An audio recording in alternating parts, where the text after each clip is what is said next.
Welcome to GCSE Maths Help. Today we're going to be looking at the sine and cosine rule exam paper questions.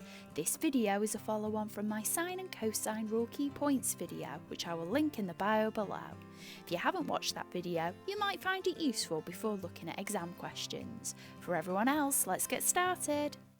Our first question says, here is a triangle, work out the length of PR. So we've got a line here, and an angle in between them, and we're looking for the line that's opposite the angle, so that tells us that we're going to be using the cosine rule. So we've got a squared is equal to b squared plus c squared minus 2bc cos a. So let's fill in the bits that we know. So PR squared is our a value, and we've got 6 squared plus 9 squared minus 2 times 6 times 9 times cos of 120 degrees. So PR squared is equal to 36 plus 81 minus 108 times cos of 120 degrees. So PR squared is equal to 171 on our calculator. So if we square root both sides, we get PR is equal to 13.07. So we'll pop that down as our answer here. So our next question says, in the triangle, angle Y is obtuse. Work out the size of angle Y. So the fact that they've told us specifically that angle Y is obtuse, we must need that information at some point during the question. So let's have a look at what we've got. We've got an angle opposite a side, and we've got an angle opposite a side here. So that must mean we're using the sine rule.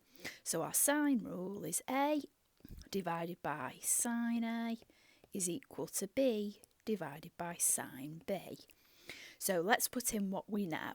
So we've got 16 divided by sine Y is equal to 10 divided by sine 34.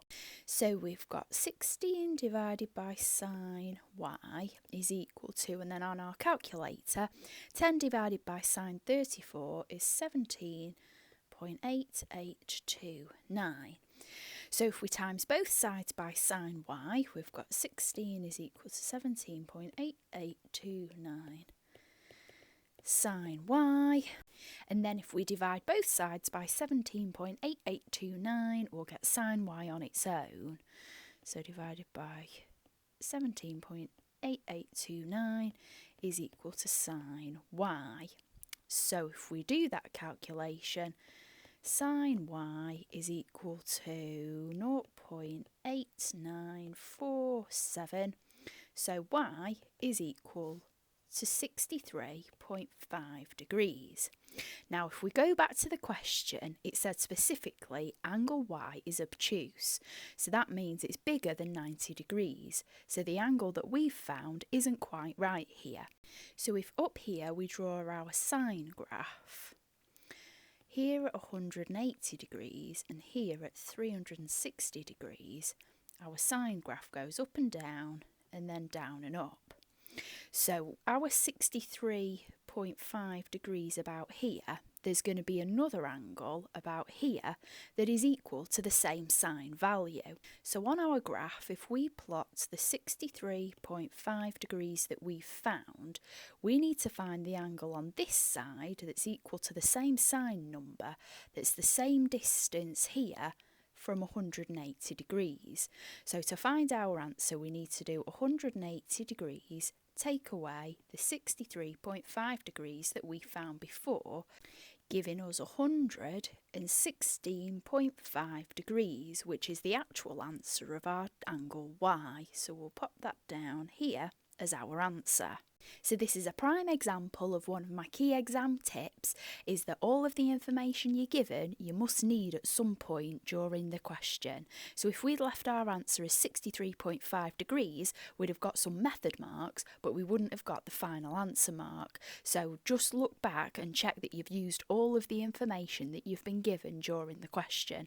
If you haven't, then you might want to rethink what you've worked out. So our last question was one of the later ones on a higher paper, and it was on a paper 1, so we can't use our calculators for this question. It says the area of this triangle is 25 root 3 centimetres squared. Work out the value of W.